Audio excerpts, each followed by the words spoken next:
Good morning guys and welcome to my another blog. তো আজকে যে ভিডিওটা হবে সেইটা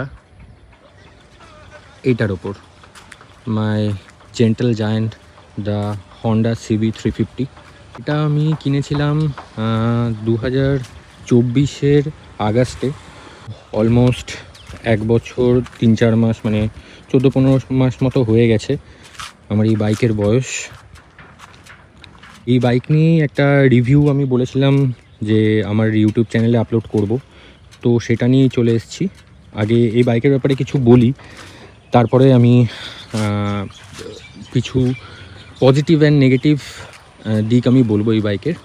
তো ফার্স্ট অফ অল, বাইকের অনরোড পড়েছিল 2,70,000 সমস্ত অ্যাক্সেসরিজ নিয়ে।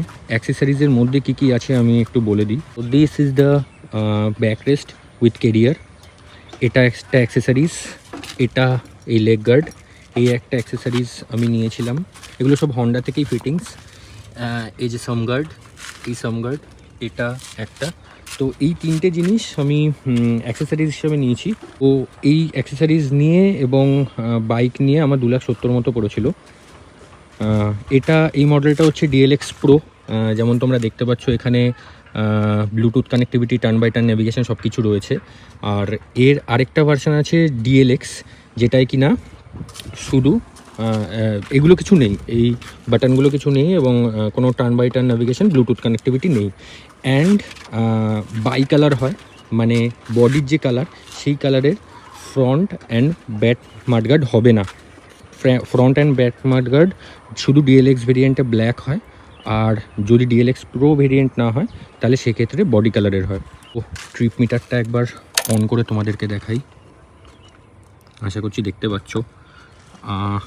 তো এখানে আমি টোটাল চালিয়েছি 15,440, দেখতে পাচ্ছ। এটা ট্র্যাকশন কন্ট্রোলের, engine check light and ABS। তো ট্র্যাকশন কন্ট্রোলটা সুইচেবল, এটাকে অফ অন করা যায়। ABSটা ডুয়েল চ্যানেল ABS, যেটা কিনা অন অফ করা যায় না। যখন কিনতে গেছিলাম তখন দুটো বাইক আমি চয়েস করেছিলাম, এক এটা হন্ডা CB 350, আরেকটা রয়্যাল এনফিল্ড মিটিওর 350 নিলাম। ওটাকে ছেড়ে আমি এটা নিলাম বিকজ কিছু কিছু জিনিসপত্র যেটা আমার অনেক বেটার লেগেছে। সবথেকে যেটা ভালো এই বাইকের সেটা হচ্ছে দ্য ক্লাচ। এই ক্লাচটা দেখতে পাচ্ছ, এটা স্লিপ অ্যান্ড অ্যাসিস্ট ক্লাচ, যেটা কিনা আমি কিনি আঙ্গুল দিয়ে এরকম করে টানলেও চলে আসবে, এতটা নরম ক্লাচটা। সো এই ক্লাচ অ্যান্ড এই যে এক্সেলারেটরটা তোমরা দেখতে পাচ্ছ, এটা খুবই নরম। মানে বাইকটা দেখতে অনেক বড়, 187 কিলো কার্ব ওয়েট এই বাইকের, বাট তুমি যে মুহূর্তে এটাকে রাস্তায় নিয়ে চালাবে সে মুহূর্তে তোমার মনে হবে না যে তুমি এত বড় কোনো বাইক চালাচ্ছ। In terms of riding feels, তো তোমরা যদি প্রচণ্ড জ্যামের রাস্তায় বা ট্রাফিকেও এই বাইকটা চালাও তাহলে তোমার হেভি ফিল হবে না। এবং তো রিফাইনমেন্ট, তো হন্ডা রিফাইনমেন্ট নিয়ে আলাদা করে আমার আর কিছু বলার নেই, সেটা তো তোমরা জানোই। And this is the headlight, একবার অন করে নিই। এই headlight full LED set up আছে। This is the upper and this is the upper and dipper, it's upper and it's dipper. সামনের দিকে এই দুটো ইন্ডিকেটার অলওয়েজ জ্বলে থাকে, সো এটা একটা ফিচার। ও বাকি যে পয়েন্টগুলো বলছিলাম, কিছু প্রোজ অ্যান্ড কনস, সেগুলো চলো বাইকে যেতে যেতে আমরা আলোচনা করি। থ্যাংক ইউ আকাশ কি রাইট।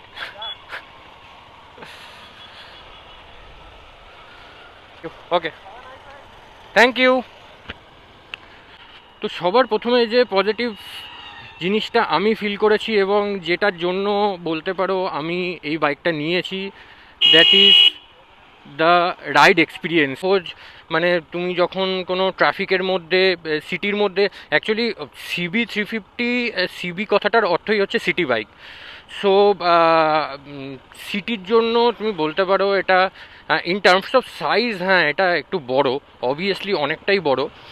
ইনফ্যাক্ট তুমি যদি side by side classic Royal Enfield ক্লাসিকের সাথেও তুলনা করো, তাহলেও তুমি দেখবে যে এই বাইকটা ওর থেকেও বেশি বড় মনে হচ্ছে। In terms of look Royal Enfield ক্লাসিকের থেকেও কিন্তু এই বাইকটা বড়, বাট তুমি যখন চালাবে তখন কিন্তু তোমার একদমই মনে হবে না তুমি বিরাট কোনো বাইক চালাচ্ছ, এত এত নিম্বেল। যার জন্য আমি ওকে সবসময় জেন্টেল জায়েন্ট বলি, এই একটাই কারণে, বিকজ ওর সাইজটাই এত বড়। আদারওয়াইজ চালাতে খুবই খুবই সহজ। এবং হন্ডার ইঞ্জিন সম্পর্কে তো কিছু বলার নেই, হন্ডার ইঞ্জিন প্রচণ্ড স্মুথ।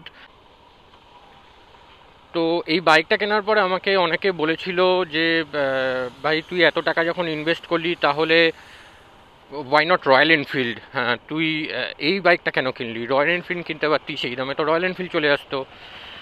তো ভাই আমি দুটো বাইকই আমি টেস্ট রাইড নিয়েছি, আমি মিটিওরও টেস্ট রাইড নিয়েছি, আমি এই বাইকটারও টেস্ট রাইড নিয়েছি, হন্ডা CB 350। তো প্রথমে আমি এই বাইকটারই টেস্ট রাইড নিতে গেছিলাম, CB 350। তো এটা নেওয়ার পর আমি যখন মিটিওরে যখন আমি টেস্ট রাইডটা নিই, আমার কাছে মিটিওর অনেক বেশি হেভি লেগেছে। মানে heavy in the sense of আমার কেমন যেন মানে তখন বুঝতে পারছিলাম যে আমি একটা বড় বাইক চালাচ্ছি যখন মিটিওর চালাচ্ছিলাম। এবং তার থেকেও বড় ব্যাপার যেটা, তুমি যদি সিটিতে চালাও, তোমার যদি ভাঙাচোরা রাস্তা বা এরকম টাইপের যদি কোনো কন্ডিশান হয়, তখন কিন্তু মিটিয়ারে তোমাকে সেই ভাঙাচোরা রাস্তার উপর দিয়ে যখন চালাবে, সেটা কিন্তু অনেক ফিডব্যাক তুমি তোমার পিছনে পাবে। তোমার কিন্তু মনে হবে যে হ্যাঁ তুমি ভাঙাচোরা রাস্তা দিয়ে ভালোই যাচ্ছ, এবং সেটা তুমি বুঝতেও পারবে। বাট যদি CB 350-র সাথে আমি কম্পেয়ার করি, হ্যাঁ যদি হাইওয়েতে তুমি কম্পেয়ার করো CB 350-র সাথে মিটিওর 350, দেন আমি বলবো Meteor 350 is comfortable, more comfortable than CB 350, because Meteor 350-র সিটটা অনেক বেশি কমফর্টেবল CB 350-র থেকে। বাট আমরা হাইওয়েতে কতক্ষণই বা বাইক চালাই, আমরা ম্যাক্সিমাম বাইক চালাই সিটিতে, হাইওয়েতে হয়তো বছরে 2-3 বার কি 6বার বছরে, বাকি টাইম তো আমরা সিটিতেই বাইক চালাই না ভাঙাচোরা রাস্তায়। আমার যেরকম যশোর রোড, মানে one of the worst road, মানে কি বলবো আমি, ফালতু একটা রাস্তা, ভাঙা চোরা খানা খণ্ড। তো এই রাস্তা দিয়ে আমি বাইক চালাই। তো এরকম তোমাদেরও নিশ্চয়ই, তোমরাও নিশ্চয়ই অনেক যেসব রাস্তা দিয়ে বাইক চালাও সেগুলো এর খারাপই কন্ডিশন হবে। তো এই সব খারাপ কন্ডিশনের রাস্তা দিয়ে চালানোর জন্য আমার মনে হয় CB 350 is better then the royal Enfield meteor 350। এখন আমি যখন নিয়েছিলাম তখন মিটিওরে স্লিপার ক্লাচ বা এইসব কিছুই ফেসিলিটিস ছিল না, এখন তো মোস্ট প্রবাবলি চলে এসছে। আচ্ছা এবার আসছি এর নেগেটিভ দিকে। নেগেটিভ পয়েন্টসের মধ্যে ফার্স্ট আমি যেটা বলতে চাই সেটা হচ্ছে এর সার্ভিস সেন্টার। এর সার্ভিস সেন্টার, আমাকে এখানে নর্থ 24 পরগনায় দুটোই সার্ভিস সেন্টার আছে, একটা হচ্ছে BT রোড আর একটা হচ্ছে চিনার পার্ক। তো চিনার পার্ক আর BT রোড এই দুটো, যেই দুটোরই ডিস্টেন্স আমার বাড়ি থেকে অলমোস্ট 10 থেকে 15 কিলোমিটার। মানে মোটামুটি সার্ভিস সেন্টার কাছাকাছির মধ্যে নেই।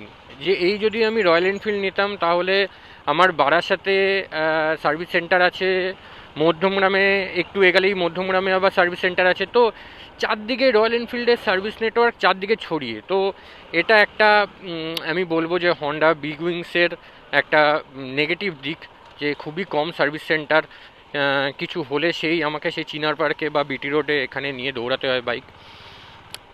এই তো গেল এক। সেকেন্ডলি যদি নেগেটিভ দিক বলি তাহলে হচ্ছে এর হেডলাইট।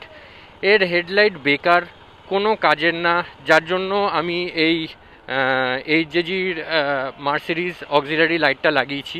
আমি এর রিভিউ একটা দেবো আমার চ্যানেলে। তো এর হেডলাইট বেকার, মানে কোনো মানেই হয় না এই হেডলাইটের। এর দাওয়ার থেকে যদি নাও থাকতো তাতেও কিছু যায় আসতো না, এমনই হেডলাইট। তো এই গেল সেকেন্ড। থার্ড যদি দেখতে হয় তাহলে এর সার্ভিসিং কস্ট। মোটামুটি আমার একটা ফ্রি সার্ভিসিং গেছে 2500 টাকা থেকে 3000 টাকার মধ্যে, আমার একটা ফ্রি সার্ভিসিং গেছে। এবং এদের লেবার চার্জও হন্ডা বিগ উইংয়ের অনেক বেশি। নর্মালি লেবার চার্জ 500 টাকা 600 টাকা মতো হয়, তো বিগ উইংয়ে 1200 টাকা হচ্ছে লেবার চার্জ। তো লেবার চার্জই যদি মানে এই নেক্সট মান্থে আমার আবার সার্ভিসিং আছে, আমার এখন থেকেই ভয় লাগছে যে আমাকে কত টাকার বিল থামাবে, কারণ 1200 টাকা তো শুধু লেবার চার্জই। আর আমার ফ্রি সার্ভিসিং যদি 2500 টাকার হয়, তাহলে এখানেই তো 3700 টাকা আমি এমনি দেখতে পাচ্ছি। মানে 3700 টাকা 4000 তো এমনি, কিছু যদি নাও চেঞ্জেস হয় আমার বাইকে, জাস্ট ইঞ্জিন অয়েল চেঞ্জ করে গাড়ি ধুয়ে দেবে, তার জন্য আমার 3700 টাকা খরচা হয়ে যাবে। বাট করতে হবে, কিছু করার নেই। সার্ভিস সেন্টার থেকে যদি না করাই, তাহলে আমার 10 বছরের এক্সটেন্ডেড ওয়ারেন্টি আছে, যেটা ভয়েড হয়ে যাবে। তো সেগুলো তো আমাকে টাইম টু টাইম সার্ভিসিং করাতেই হবে। মাইলেজ এই বাইকে যথেষ্ট ভালো। মোটামুটি তুমি যদি সিটিতে, মানে এই যে আমি যে ডেলি এই যে বাইক চালাই, এতেও আমাকে মোটামুটি 35-36-এর মাইলেজ দিয়ে দেয়। লংয়ে আমি যখন পুরুলিয়া গেছিলাম, আমাকে তখন 41-42-এর মাইলেজ পর্যন্ত দিয়েছে। সুতরাং মাইলেজের ব্যাপারে টপ নচ, ইঞ্জিনের ব্যাপারে টপ নচ। ইঞ্জিন এর থেকে স্মুথ ইঞ্জিন, মানে তুমি যদি পিছনে বসে থাকো তুমি বুঝতেও পারবে না বাইকের ইঞ্জিনটা যে অন আছে, সেটাও তুমি বুঝতে পারবে না, ইঞ্জিন এত বেশি স্মুথ। যদি ভাবো যে হ্যাঁ আমি একটা 350 সিসির এরকম রেট্রো লুকের একটা বাইক কিনবো, আমার মনে হয় যে, আর তুমি যদি অবভিয়াসলি যদি, কারণ এটাকে দেখতে একদমই ক্লাসিকের মতো, মানে 80% ক্লাসিকের মতো এটাকে দেখতে। তো সুতরাং তুমি যদি ভাবো যে ক্লাসিক বা মিটিওর নেবো, যদি বিটি রোড এবং চিনার পার্কে যেতে তোমাদের খুব অসুবিধা না হয় বা খুব দূর না হয়, তাহলে তোমরা কিন্তু একবার এই বাইকটা টেস্ট রাইড নিয়ে দেখো। আমার মনে হয় তোমাদের ডিসিশন চেঞ্জ হয়ে যেতে পারে এটা টেস্ট রাইড নেওয়ার পরে। বাইকটা এতটাই ইমপ্রেসিভ। বাট হ্যাঁ, এখন যদি তোমাদের যদি এরকম ব্যাপার থাকে যে না, আমি 2.5 লাখ টাকা দিয়ে যখন বাইক নেবো, দেন আমি রয়্যাল এনফিল্ডই নেবো, দ্যাটস এ ডিফারেন্ট থিং।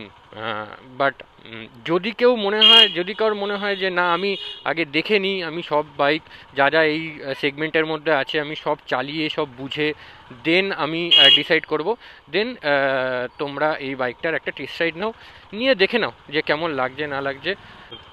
তো চলো, আজকের মতো ভিডিওটা এখানেই শেষ করছি।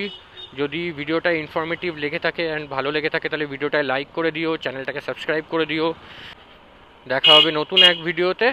Tata, bye bye.